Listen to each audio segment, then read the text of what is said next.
नमस्कार विद्यार्थी मित्रांनो, चला तर कान्हा एज्युकेशनमध्ये आपल्या सर्वांचे स्वागत आहे.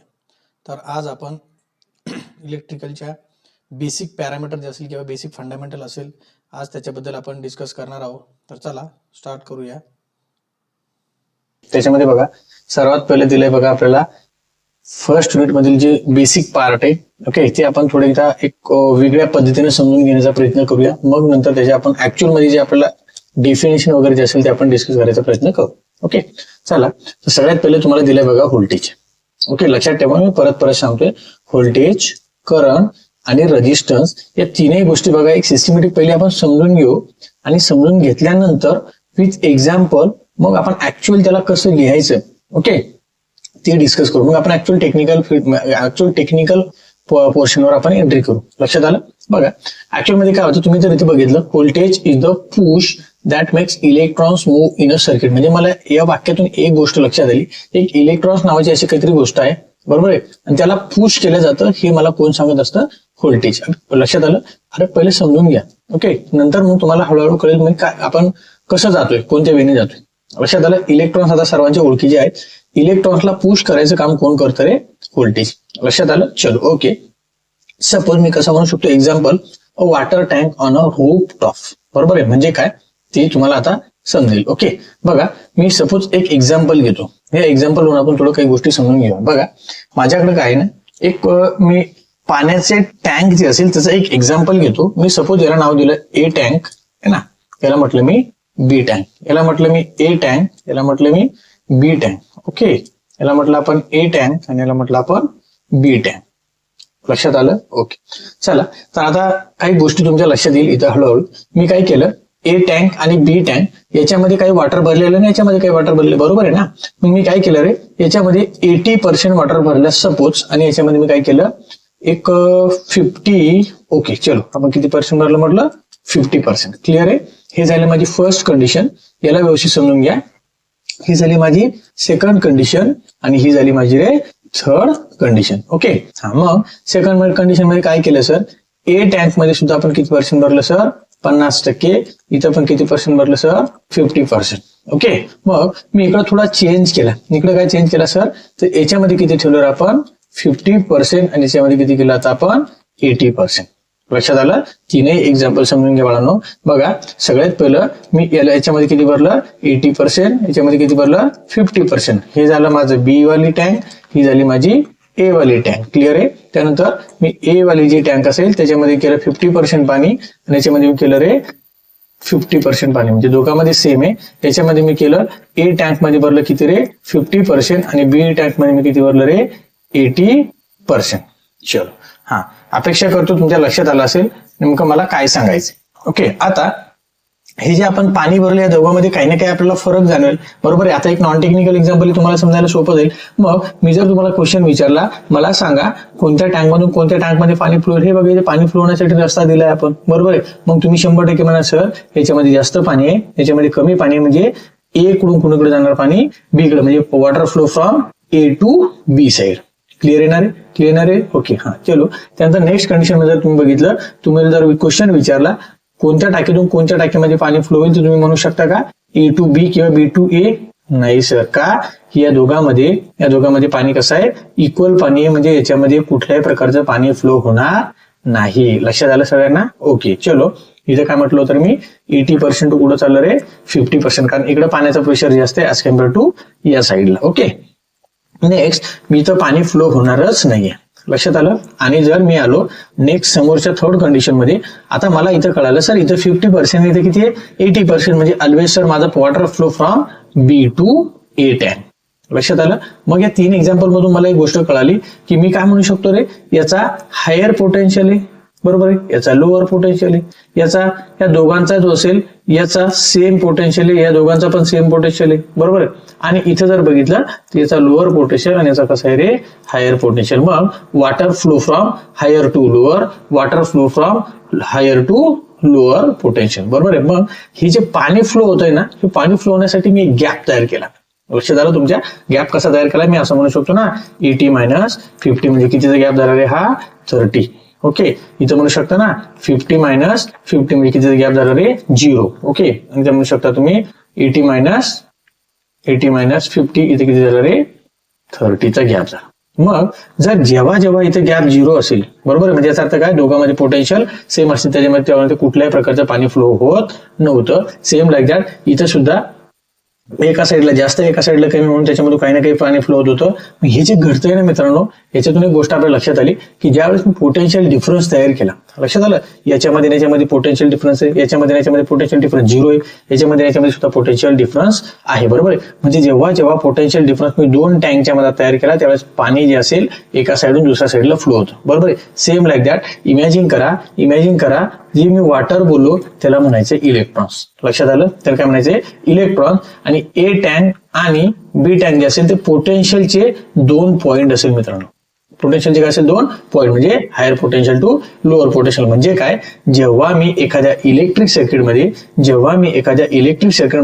पोटेन्शियल डिफरन्स तयार करतो तेव्हा त्याच्यामधून इलेक्ट्रॉन्स फ्लो होतात, म्हणजे त्याच्यामधून करंट फ्लो होतो. मग जर मी तुम्हाला क्वेश्चन विचारला की व्होल्टेज अगोदर असेल की करंट अगोदर, तर तुम्ही काय सांगता मित्रांनो, पहिलं मला व्होल्टेज क्रिएट करावं लागेल. म्हणजे याचा अर्थ काय, मला पहिला पोटेन्शियल क्रिएट करावं लागेल, त्याच्यानंतर मला त्याच्यामधून काय होईल, करंट फ्लो व्हायला लागेल.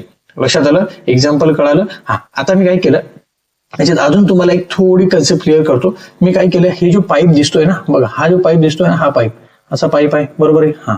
आता या पाईप मधून पाणी इकडं फ्लो होतंय, बरोबर आहे मित्रांनो. मग मी याला काय केलं, सपोज मी याच्यामध्ये थोडा चेंज केला. आता मी थोडा चेंज कसा करतो तुम्हाला लगेच लक्षात येईल. बघा मी काय केलं, त्याला ह्या पाईपला काय केलं, थोडं बेंड केलं मधामध्ये, बरोबर. मधामध्ये मी काय करतो, त्याला थोडं बेंड करतो. आता बेंड करतो म्हणजे याचा अर्थ काय की मी इथं हा पाईप थोडा असा बेंड केला, असं, बरोबर ना, असं इथं थोडा बेंड केला. आणि इथं जो पोर्शन असेल एवढा, हा थोडा पाण्याचा पोर्शन कमी ठेवला, ही जागा कमी ठेवली. म्हणजे काय होईल, इथून इकडे पाणी फ्लो व्हायला थोडा अडथळा निर्माण व्हायला लागेल, बरोबर आहे. काय व्हायला लागले, अडथळा निर्माण होतो, म्हणजे डिस्टर्बन्स होते, बरोबर आहे. मग ते डिस्टर्बन्स जे असेल त्यालाच म्हणत असतो मित्रांनो आपण रेजिस्टन्स, बरोबर. और अभी तो रुको, क्लायमॅक्स अभी बाकी. म्हणजे काय की ज्या वेळेस इलेक्ट्रॉन्स इथून इकडे फ्लो होताना त्याला मधामध्ये कुठेतरी डिस्टर्बन्स होत असेल आणि ते डिस्टर्बन्स करण्याचं काम कोण करतं मित्रांनो, रेजिस्टन्स. म्हणजे आपण त्याला म्हटलं होतं oppose to flow of electrons, बरोबर आहे. म्हणजे मला एकाच एक्झाम्पल मध्ये 3 गोष्टी कळाल्या सर, बरोबर. कुठल्या रे, पहिला असेल व्होल्टेज, दुसरा असेल करंट आणि तिसरा असेल रेजिस्टन्स. मग मला व्होल्टेज काय सांगतो, potential difference between any 2 point of electrical circuit. म्हणजे इलेक्ट्रिकल सर्किट म्हणजे कुठल्याही 2 पॉईंट मध्ये जर मी एक पोटेन्शियल डिफरन्स तयार केला तर त्या डिफरन्सला मी काय म्हणत असतो, voltage. Suppose example this is voltage, suppose example this is voltage, suppose example this is voltage. हा पोटेन्शियल डिफरन्स, बरोबर आहे. मग तुम्ही इथंच बघितलं मित्रांनो, जर पोटेन्शियल डिफरन्सच 0 असेल तर तुमचा करंट फ्लो होईल करे, नाही होणार. मग पोटेन्शियल डिफरन्स जर 0 असेल तर करंट सुद्धा माझा काय असेल, 0 असेल. अरे देवा, ये गडबड आहे बाबा. लक्षात आलं, ओके. आणि या करंटला कोण अडवत होतं रे, या पाणी वाहण्याला कोण अडवत होतं रे, त्याला म्हटलं मी resistance, that is called as opposition to the flow of current किंवा opposition to the flow of electrons. लक्षात आलं मित्रांनो, ओके. तर त्याला एकदा परत तुम्हाला रिकव्हर करून सांगतो की नेमकं मी काय सांगितलं, बरोबर आहे. याला इमॅजिन करा, हे पाण्याला इमॅजिन करा करंट, आणि ह्या 2 टाक्याला इमॅजिन करा 2 पॉईंट, बरोबर आहे ना. या 2 पॉईंट मध्ये जर काही ना काही डिफरन्स असेल तरच हा करंट फ्लो होईल. या 2 पॉईंट मध्ये काही ना काही डिफरन्स असेल तरच करंट फ्लो होईल. आणि या 2 पॉईंट मध्ये जर डिफरन्स असेल तर करंट फ्लो होणार नाहीये, लक्षात ठेवा. मग काय, पोटेन्शियल डिफरन्स जर असेल तरच माझा करंट येईल, पोटेन्शियल डिफरन्स नसेल तर माझा करंट येणार नाही. लक्षात आलं. म्हणजे सपोज अजून एक एक्झाम्पल सांगतो मित्रांनो. माझी फर्स्ट कंडिशन आहे, सेकंड कंडिशन आहे आणि थर्ड कंडिशन आहे. माझे दोन मित्र आहे, बरोबर आहे. एक असेल राम आणि दुसरा असेल श्याम. या दोघांची ज्यावेळेस मी कुस्ती लावली, ज्यावेळेस दोघांची ताकद जर सेम असेल, बरोबर आहे, तर त्याच्यामधून रिझल्ट येणार नाही, कारण कोणीच जिंकणार नाही, बरोबर आहे. पण जर या दोघांचे राम आणि श्याम, हा राम थोडा मजबूत आहे आणि श्याम थोडा वीक आहे, तर 100% माझा कोण जिंकणार आहे, राम. म्हणजे त्याच्यामधून रिझल्ट तुमचा येणार आहे. म्हणजे रिझल्ट कधी नाही आला, दोघांचा पोटेन्शियल सेम आहे. रिझल्ट आला कधी, दोघांचा पोटेन्शियल सेम नसेल तर. म्हणजे पोटेन्शियल डिफरन्स हा खूप आपल्यासाठी महत्वाचा आहे. मग तो रिझल्ट म्हणजे येणार की काय म्हटलं त्याला, करंट. लक्षात आलं. अपेक्षा करतो तुम्हाला हे एक्झाम्पल कळालं असेल. चला वापस येऊया आपण आपल्या कॉन्सेप्टवर. बघा, मी तुम्हाला म्हटलं होतं व्होल्टेज, बरोबर आहे. मग जास्त टाकीकडून कमी, म्हणजे बघा जास्त पर्सेंट वाली जी टाकी होती ना, आपण म्हटलं होतं 80% आणि आपण एका टाकीला म्हटलं होतं 50%. इकडून इकडे पाणी फ्लो झालं ना, इकडून इकडे पाणी फ्लो होण्यासाठी काही ना काही फोर्स लागेल ना. हे पाणी याला ढकलतंय ना, कारण या पाण्यामध्ये जास्त ताकद आहे, या साईडला जास्त पोटेन्शियल, म्हणून इकडे ढकलला गेलं, बरोबर आहे ना. इकडे ढकलण्यासाठी जी काही एनर्जी लागेल, या ढकलण्यासाठी जे काही पोटेन्शियल लागेल, that is called as voltage. Got it? मग मी काय म्हटलं होतं, वॉटर टँक ऑन रूफटॉप, बरोबर आहे. मग काय हायर टँक म्हणजे मोअर प्रेशर म्हणजे स्ट्रॉंग वॉटर फ्लो, क्लिअर आहे. आणि लो टँक म्हणजे वीक फ्लो, म्हणजे काय की जास्त प्रेशर करून कमी प्रेशर कर फ्लो होणे. क्लिअर आहे मित्रांनो. चला तर अजून आपण टेक्निकल डेफिनेशन डिस्कस करणार, त्याच्याबद्दल नितांत राहा. नेक्स्ट बघा करंट. मी काय म्हटलं तुम्हाला, current is the flow of electron, म्हणजे जे मधलं पाणी फ्लो होतं त्याला काय म्हटलं आपण करंट. मग current is the flow of electron. बघा आता याला एक्झाम्पल कसं समजू शकता, water flowing in a pipe, बरोबर आहे ना, water flowing in a pipe. मग वॉटरला मी म्हणजे जे पाणी होतं त्याला काय म्हटलं आपण इलेक्ट्रॉन्स, बरोबर आहे. पाईप होतं त्याला काय म्हटलं आपण suppose wire. If pipe is big more water, बरोबर आहे. म्हणजे जर पाईप मोठा असेल तर भरपूर पाणी फ्लो होईल, आणि पाणी जर भरपूर फ्लो झालं तर करंट काय झाला, जास्तीत जास्त फ्लो होईल. लक्षात आलं. त्याच्यानंतर रेजिस्टन्स. बघा resistance oppose the flow of current, म्हणजे जे पाणी फ्लो होतं त्याला अपोज कोण करणार, त्याला म्हटलं आपण रेजिस्टन्स, बरोबर. बघा मग नॅरो पाईप, मी म्हणलो होतो ना पाईप थोडा बेंड केला मी, बरोबर. नॅरो पाईप म्हणजे थोडं पाईप साईज कमी करायची, नॅरो पाईप किंवा वाईड पाईप. हा narrow pipe water struggle high pressure, हा रेजिस्टन्स. म्हणजे लक्षात आलं का तुमच्या, लक्षात आलं का. हा समजा एक पाईप आहे आणि हा एक दुसरा पाईप, बरोबर ना. आता हा पाईप जो असेल तो नॅरो आहे, बरोबर ना. हा म्हणजे याची साईज कमी आहे, याची साईज खूप जास्त आहे, बरोबर आहे. मग मला एक सांगा, याच्यामधून वॉटर जास्त फ्लो होईल, बरोबर आहे, आणि याच्यामधून वॉटर कसं फ्लो होईल कमी. याच्यामधून वॉटर कमी का फ्लो झाला सर, याला रेजिस्टन्स जास्त, याला अडथळा जास्त, याला अपोजिशन जास्त आहे. याच्यामधून जास्त पाणी का फ्लो झालं सर, याला रेजिस्टन्स कमी आहे, अडथळा कमी आहे. म्हणजे काय रेजिस्टन्सचं काम काय रे, रेजिस्टन्सचं काम काय, oppose to the flow of electron. म्हणजे काय तर हा कंडक्टर जो असेल, हा पाईप म्हणजे काय कंडक्टर मधून फ्लो होणारे जे इलेक्ट्रॉन्स आहे त्याला अडवण्याचं काम कोण करणार, मग रेजिस्टन्स करणार, बरोबर आहे. कोण करणार, मग रेजिस्टन्स. मग हा रेजिस्टन्स नेमका काय आपल्याला तेही समजून घ्यायचं. लक्षात आलं. ओके, अपेक्षा करतो ह्या 3 कन्सेप्ट तुम्हाला लक्षात आल्या असेल, बरोबर आहे. तर पहिला आपण या 3 कन्सेप्ट समजून घेऊया, म्हणजे जेणेकरून तुम्हाला पुढची अजून एक कन्सेप्ट जी असेल किंवा एक पुढची कन्सेप्ट सुद्धा आपण लगेच बघून घेऊया. बघा त्याच्यानंतर पुढची आहे बघा पॉवर, बरोबर आहे. हा आता पॉवर म्हणजे नेमकं एक्झॅक्ट काय, बघा बऱ्याच लोकांना पॉवर एनर्जी हे जे ना दोघांमध्ये डिफरन्स लक्षात येत नाही, म्हणून मी तुम्हाला एक एक्झाम्पल दिलं की जेणेकरून तुमच्या सहज गॅरंटी देतो तुमच्या एकदम डोक्यात फीड बसेल. बघा पॉवर म्हणजे पी आणि एनर्जी म्हणजे ई, क्लिअर आहे. हा मग या दोघांमध्ये काही डिफरन्स आहे का सर, हो मी म्हणेल आहे. का किंवा कसा तो बघा. पॉवर म्हणजे काय, एक एक्झाम्पल आहे, how fast electrical energy is being use, म्हणजे किती फास्ट मध्ये मी इलेक्ट्रिकल एनर्जी यूज करतो हे मला कोण सांगत असतं, पॉवर. कोण सांगत असतं मला, पॉवर, बरोबर आहे. आणि total electricity use over time, म्हणजे टायमिंग सोबत मी जी इलेक्ट्रिसिटी यूज करतो ते मला कोण सांगणार रे, एनर्जी. म्हणजे टायमिंग सोबत मी ज्यावेळेस अभ्यास करतो त्यावेळेस मला काय लक्षात येतं रे, एनर्जी. म्हणजे त्यावेळेस मला काय लक्षात येतं रे, एनर्जी. मग लक्षात ठेवायचं ई सोबत टी, बरोबर आहे. म्हणजे ज्यावेळेस मी टायमिंग सोबत डिस्कस करणार त्यावेळेस मला कोणाचा अभ्यास होणार, एनर्जीचा. कोणाचा अभ्यास होणार रे, एनर्जीचा. लक्षात आलं. बरं बघा सपोज मी एक्झाम्पल घेतला बल्ब, आपल्या घरामध्ये जो बल्ब असतो, बरोबर ना.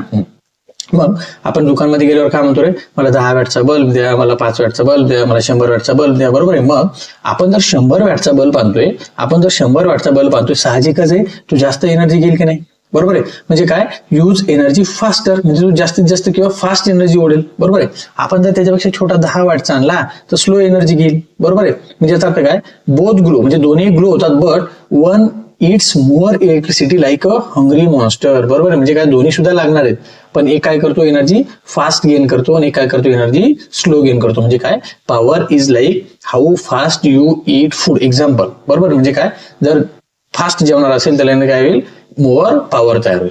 लक्षात आलं.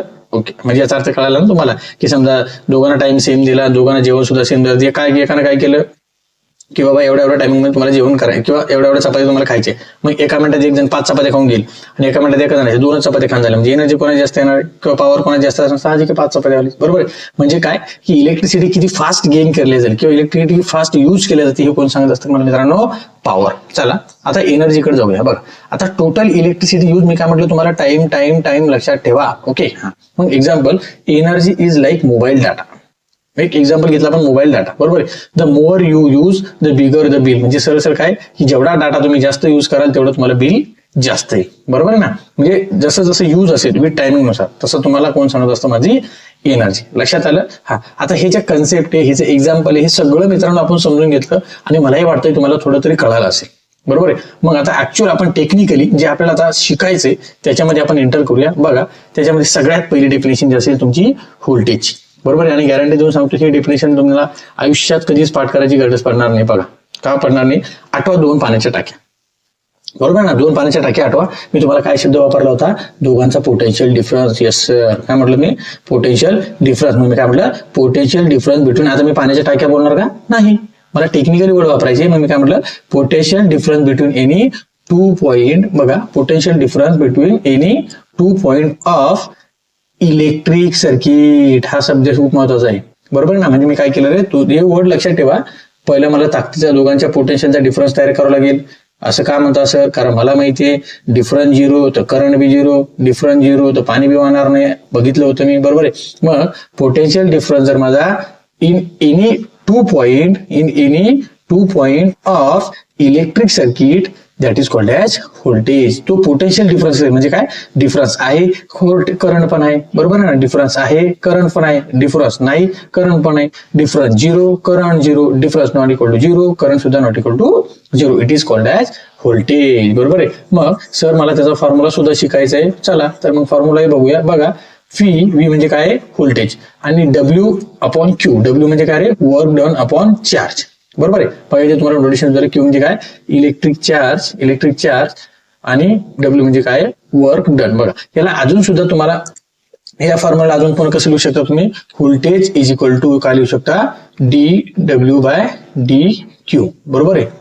हा असेल तुमचा व्होल्टेजचा फॉर्म्युला. लक्षात आलं, कळालं. ओके. हा त्यानंतर बघा नेक्स्ट करंट. त्यानंतर काय, नेक्स्ट करंट. आता अजून याच्यामध्ये तुम्हाला भरपूर क्वेश्चन नंतर हळूहळू तयार होतील, तर ते आपण हळूहळू न्यूमेरिकल सोबत डिस्कस करणार. म्हणजे कसं म्हणायला लागले सर नाही कळालं. बघा मी याला कसं लिहू शकतो रे, V upon 1 is equal to W upon Q. मग सर ही 1 कुठून आला आपल्याला माहिती ना, ज्याचा डिनोमिनेटर काहीच नाही तो आपण 1 घेऊ शकतो ना. मग व्हीच्या एक्झॅक्ट बरोबर कोणी समोर, W, आणि हा थोडा क्रॉस मध्ये आहे खाली. बरोबर आहे. मग याला आपण म्हणतो असं सर डायरेक्टली प्रपोर्शनल, याला म्हणतो आपण इन्व्हर्सली प्रपोर्शनल. म्हणजे मी काय म्हणू शकतो, V is directly proportional to the work done, किंवा V voltage is inversely proportional to the charge. लक्षात आलं. हे न्यूमेरिकल साठी तुम्हाला गरजेचं पडेल, ते आतापासून सवय लावा. हा इन्व्हर्सली प्रपोर्शनल आहे, हा डायरेक्टली प्रपोर्शनल आहे, हा डायरेक्टली प्रपोर्शनल आहे, हा इन्व्हर्सली प्रपोर्शनल आहे. डायरेक्टली प्रपोर्शनल म्हणजे काय, हा वाढला तर हाही वाढेल, हा कमी झाला तर हाही कमी होईल. लक्षात आलं. आणि इन्व्हर्सली प्रपोर्शनल म्हणजे काय, हा जर कमी झाला तर हा वाढेल, हा जर वाढला तर हा काय होईल, कमी होईल. म्हणजे इन्व्हर्सली म्हणजे उलट, डायरेक्टली म्हणजे सरळ. लक्षात आलं मित्रांनो. चला, कारण न्यूमेरिकल मध्ये हे आपण डिस्कस करणारच आहोत, त्याच्याबद्दल नितांत राहा. अपेक्षा करतो व्होल्टेज तुम्हाला नॉन टेक्निक प्लस टेक्निकली कळालं असेल विथ एक्झाम्पल. क्लिअर आहे. चलो नेक्स्ट करंट मला शिकायचं आहे. बरोबर. आठवा पाण्याच्या टाक्या.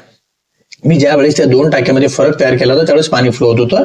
ज्यावेळेस मी 2 टाक्याच्या मध्ये फरक काहीच नव्हता ठेवला त्यावेळेस पाणी फ्लो होत नव्हतं. मी म्हटलं होतं चला पाण्याला काय समजा रे, इलेक्ट्रॉन्स. बरोबर आहे. मग मी असं म्हणू शकतो का, फ्लो ऑफ इलेक्ट्रॉन्स किंवा charge, flow of electrons or charge, it is called as current. बरोबर आहे. म्हणजे ही एक डेफिनेशन आपण सिंपल तयार केली. आणि त्यालाच अजून एक दुसरं डेफिनेशन असेल बघा, rate of change of charge with respect to time. म्हणजे मी कसं लिहू शकतो मित्रांनो, I is equal to dq/dt. dq आणि dt काय सांगायचं आपल्याला, चेंजिंग कॉन्सेप्ट. बरोबर. म्हणजे काय, changing charge with respect to time. म्हणजे काय की बदलत्या टायमिंग नुसार जे माझा चार्ज बदलणार आहे ती मला काय सांगत असतो, चार्ज. म्हणजे याचा अर्थ काय कळाला का तुम्हाला, याचा अर्थ काय कळाला. समजा मी म्हटलं होतं ना, इलेक्ट्रिक पोटेन्शियल जे असेल त्याचे 2 पॉईंट. बरोबर आहे. हा एक पॉईंट आणि हा दुसरा पॉईंट. बरोबर आहे. या पॉईंट पासून या पॉईंट पर्यंत इलेक्ट्रॉन्स फ्लो होतात. म्हणजे सरळ काय की समजा मी म्हटलं एका मिनिटाला, बरोबर, एका मिनिटाला 5 चार्ज फ्लो होतात. बरोबर आहे. हा नंतर म्हटलं मी एकाच मिनिटाला 10 चार्ज फ्लो होतील, एकाच मिनिटाला 15 चार्ज फ्लो. म्हणजे 5 चार्ज फ्लो होत असेल तर करंट कमी आहे, 10 झाले तर करंट वाढला, 15 झाले तर करंट अजून वाढला. बरोबर आहे. म्हणजे टायमिंग नुसार जे माझे चार्ज फ्लो होतात त्याला काय म्हणतो आपण, करंट. बरोबर आहे. म्हणजे काय म्हटलं मी, rate of change of charge with respect to time. Rate of change of charge with respect to time, that is called as current. किंवा त्याची दुसरी डेफिनेशन काय आहे मित्रांनो, एकदम सिंपल, म्हणजे flow of electrons or charge, it is called as current. लक्षात आलं. मग त्याचा फॉर्म्युला आपण बघू शकतो. करंटला आपण कशाने शो करतो रे, I is equal to Q upon T. T म्हणजे काय, टाइम. Q म्हणजे काय, charge with respect to time. लक्षात आलं. हे तुम्हाला समोर नोटेशन सुद्धा दिले कशाला काय म्हणतात. लक्षात आलं, क्लिअर कळालं. अपेक्षा करतो तुम्हाला करंट सुद्धा कळाला असेल, अपेक्षा करतो तुम्हाला व्होल्टेज सुद्धा कळाला असेल. ओके. सेम लाईक दॅट तसंच आहे. हा करंट जो असेल याच्यासोबत डायरेक्टली प्रपोर्शनल आहे, हा करंट जो असेल त्याच्यासोबत इन्व्हर्सली प्रपोर्शनल आहे. बरोबर आहे. लक्षात आलं. डायरेक्टली म्हणजे वाढला तर वाढला, कमी तर कमी, इन्व्हर्सली म्हणजे वाढला तर कमी आणि कमी तर वाढला. लक्षात आलं. चलो त्याच्यानंतर बघा नेक्स्ट मित्रांनो, आपला सगळ्यात ओळखीचा सगळ्यात जवळचा असा मित्र तो म्हणजे रेजिस्टन्स. बरोबर आहे. हा मग हा रेजिस्टन्स मला समजून घ्यायचा आहे सर. मग रेजिस्टन्स म्हणजे काय होतं बघा, त्याची पहिली आपण डेफिनेशन लक्षात ठेवू. आठवा थोडं पाण्याच्या टाक्या. पाण्याच्या टाक्याने मला काय सांगितलं होतं माहितीये, ज्यावेळेस माझा पाईप बेंड असेल त्यावेळेस माझं पाणी फ्लो व्हायला अडथळा निर्माण झाला होता. That is called as opposition. बरोबर आहे. मग ही अपोजिशन जे असेल ते कशाला झालं होतं रे, फ्लो ऑफ वॉटर. बरोबर आहे. मग वॉटरला आपण काय म्हटलं होतं, इलेक्ट्रॉन्स किंवा चार्ज कन्सिडर करा. म्हणजे मी काय म्हटलं मग आता opposition to the flow of charge किंवा electrons, it is called as resistance. बरोबर आहे. हा रेजिस्टन्स जो असेल तो काय करतो रे, चार्ज किंवा इलेक्ट्रॉन जो असेल, चार्जचे काही नवीन वाटू नका देवा. का मी चार्ज म्हणजे काय म्हटलं रे, परत कन्फ्युज होता. याच्यामध्ये काही फरक आहे का नाही. आपल्याला माहिती ना, चार्जचे दोन प्रकार असतात, एक पॉझिटिव्ह चार्ज एक निगेटिव्ह चार्ज. बरोबर. मग निगेटिव्ह चार्ज आपला कोणता असतो, इलेक्ट्रॉन्स. म्हणजेच काय, इलेक्ट्रॉन्स करतो. बरोबर. हा मग हा इलेक्ट्रॉन असेल त्याला अपोज कोण करतं, रेजिस्टन्स. लक्षात आलं. हा चला, आता हे रेजिस्टन्स असेल ना, याची कन्सेप्ट थोडी आपल्याला जरा अजून समजून घेणे इम्पॉर्टंट आहे. का इम्पॉर्टंट आहे, कारण याच्यावर तुम्हाला बऱ्याच गोष्टी डिपेंड आहे. बघा मग आपण त्याला थोडं एक्सपांड करूया. सर मग एक्सपांड कसं करायचं बघा. हा रेजिस्टन्स आहे ना, त्याचा पहिले फॉर्म्युला समजून घ्या. याला आपण आर ने शो करतो. रेजिस्टन्स इज इक्वल टू, याला म्हणतो आपण रो. काय म्हणतो त्याला, रो इंटू एल अपॉन ए. अभि लक्ष द्या, व्यवस्थित समजून घ्या. रो इंटू एल अपॉन ए हा फॉर्म्युला खूप खूप खूप इम्पॉर्टंट आहे. त्याला भरपूर स्टार करून ठेवा. हा मग resistance is equal to rho into L upon A. Sir मी याला असं लिहू शकतो का हो, कसं, R upon 1 is equal to rho into L upon A. बरोबर आहे. हा मग तुम्ही असं लिहिलं, का लिहिलं असं, हा तर ते का लिहिलं मी तुम्हाला आता सांगतो. बघा तुम्हाला लगेच लक्षात येईल. बघा मी काय केलं माहितीये, ही आर जर विचार केला, हे दोघं एकमेकाला कसे रे, कसे डायरेक्टली प्रोपोर्शनल आहे. हे सुद्धा एकमेकाला कसे डायरेक्टली प्रोपोर्शनल, पण हे एकमेकाला कसे असेल, इन्व्हर्सली प्रोपोर्शनल आहे. मग सर मला याच्यातून 3 रिलेशन कळाले. कुठले कुठले रे बाबा, 1, 2 आणि 3. बरोबर आहे ना. मी असं म्हणू शकतो का, R is directly proportional to the rho. Okay, R is directly proportional to the L. आणि मी म्हणू शकतो का, R is inversely proportional to the ए.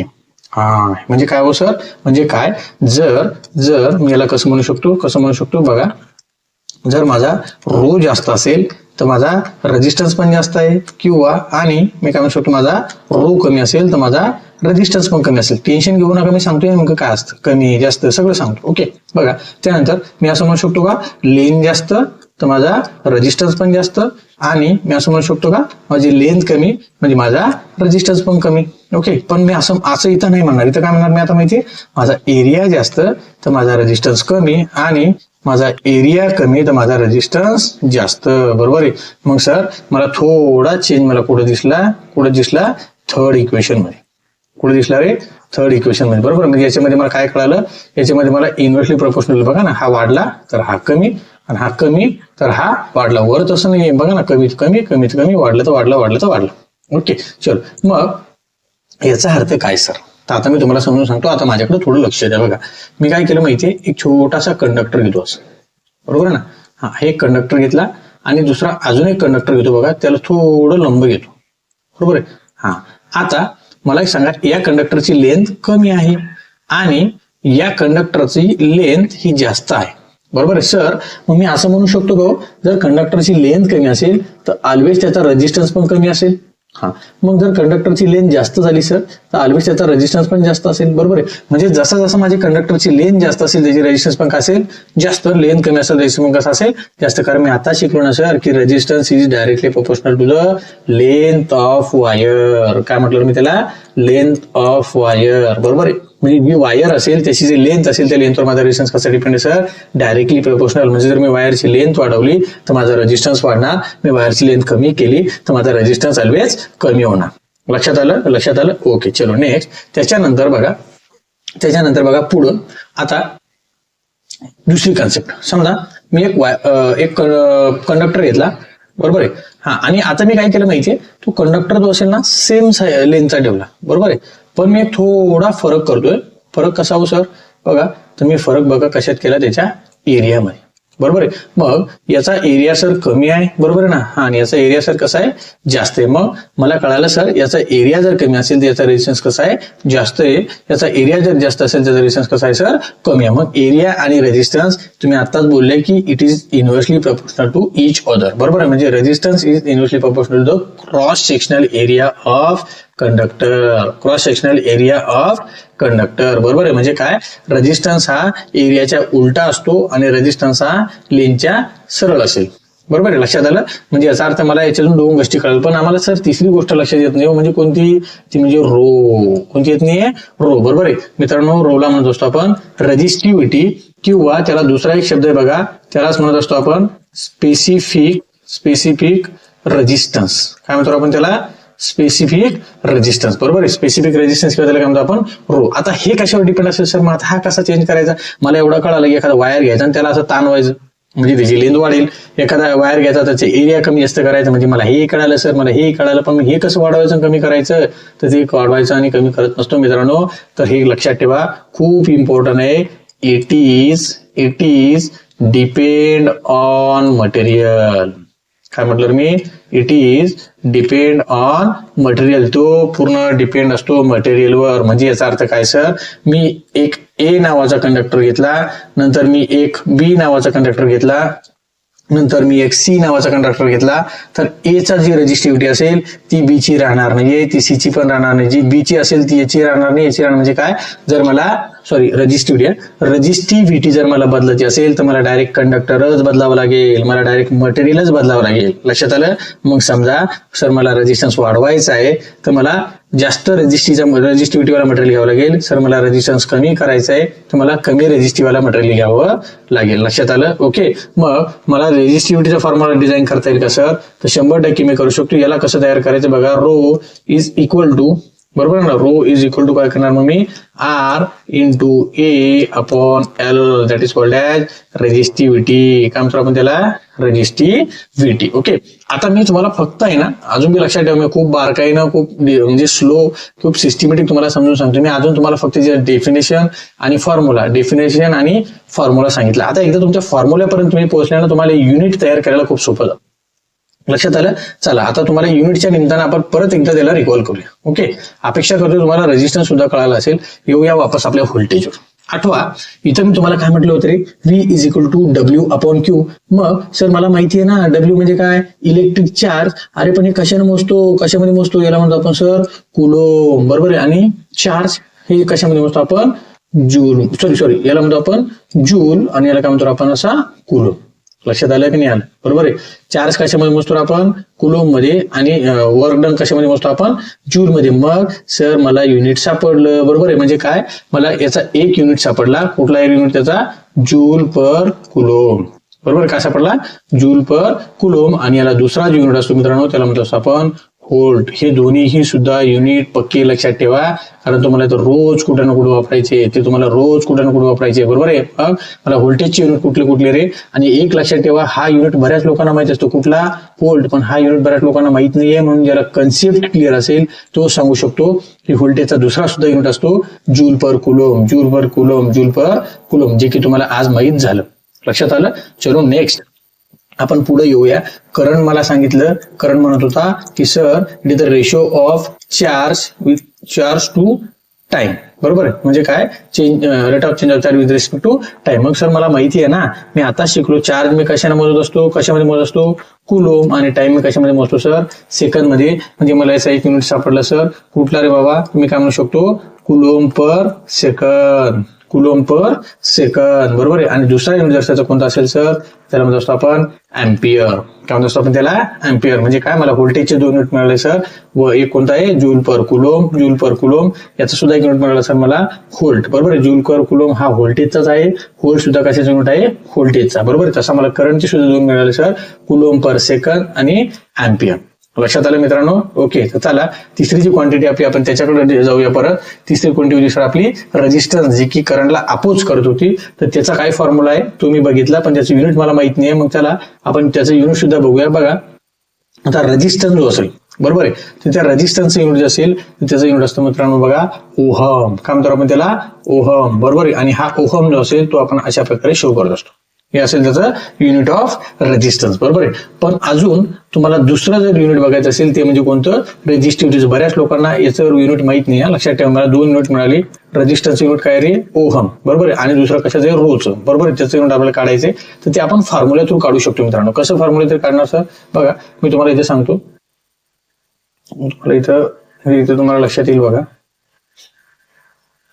ठीक आहे, आपण इथं बघूया किंवा आपण थोडं पाठीमागे जाऊ. हा बघा, माझ्याकडं रेजिस्टन्सचा फॉर्म्युला माहित होता sir, rho into L upon A, बरोबर आहे. मला याचा युनिट कळाला सर, याचा युनिट काय काढला तुम्ही, ओहम. मग मला रोचा फॉर्म्युला सुद्धा मिळाला सर, बरोबर आहे ना. रोचा फॉर्म्युला काय होता, R into A upon L. म्हणजे कसं रे कळालं का, हा रोज असेल तसा ठेवायचा, बरोबर आहे. हा इन्व्हर्सली प्रोपोर्शनल, हा वर त्याला मल्टिप्लाय होईल आणि हा त्याला डिवाइड होईल, बरोबर आहे. म्हणजे काय, rho into R into L, बरोबर आहे. मग सर मला माहिती आहे ना रेजिस्टन्स, आपण त्याचं युनिट काय सर, ओहम, बरोबर आहे. हा एरिया कशामध्ये मोजू असतो सर आपण, मीटर स्क्वेअर मध्ये, बरोबर आहे. आणि लेंथ कशामध्ये मोजू असतो सर आपण, मीटर मध्ये, बरोबर आहे. मग मीटर स्क्वेअर मधला एक हा आणि हा मीटर गेला, म्हणजे काय राहिलं सर, ओहम मीटर. काय राहिलं सर, ओहम मीटर. म्हणजे मला दोनही युनिट कळाले सर. हा आर जो असेल त्याला म्हणतो मी रेजिस्टन्स, त्याचा युनिट असेल ओहम. आणि रो जो असेल त्याचा युनिट असेल ओहम मीटर. दोन्ही पक्के लक्षात ठेवा, दोन्ही पक्के लक्षात ठेवा, ओहम आणि ओहम मीटर. लक्षात आलं सगळ्यांना, कळालं असेल. ओके, अपेक्षा करतो सगळ्यांना या तिन्ही ज्या कन्सेप्ट असेल एकदम व्यवस्थित कळलेले असेल, बरोबर आहे. कोणत्या कोणत्या म्हटलं मी, रजिस्टर, व्होल्टेज, करंट, आणि ह्या खूप इम्पॉर्टंट आहे, तुम्हाला रोज रोज रोज रोज रोज ऐकायचे आहेत, बरोबर आहे. मी एवढी भर देऊन याच्यासाठी सांगतोय मित्रांनो की तुम्हाला हे खूप महत्वाचं आहे, बरोबर आहे. म्हणजे तुमचं एवढं रक्तामध्ये उतरू द्या की तुम्हाला व्होल्टेज, करंट आणि रेजिस्टन्स हे जर झोपेतून उठून जरी विचारलं तर तुम्हाला याच्यातला एक ना एक पॉईंट सांगता आला पाहिजे, तरच तुम्हाला पुढे खूप सोपं जाईल किंवा पुढे तुम्हाला शिकायला उत्साह किंवा इंटरेस्ट निर्माण होईल. लक्षात आलं. तर व्होल्टेज, करंट आणि रेजिस्टन्स या तिन्ही ज्या बेसिक कन्सेप्ट मी तुम्हाला विथ एक्झाम्पल समजून सांगितल्या, त्याच्यामध्ये जर कोणाला काही डाऊट आला तर मला तुम्ही 100% विचारू शकता किंवा मला कमेंट किंवा मेसेज करू शकता. क्या बात है सर, क्या बात है सर, क्या बात, ये बात है. लक्षात आलं मित्रांनो. तर चला भेटूया लवकरच पुढच्या व्हिडिओमध्ये. ठीक आहे, थँक्यू.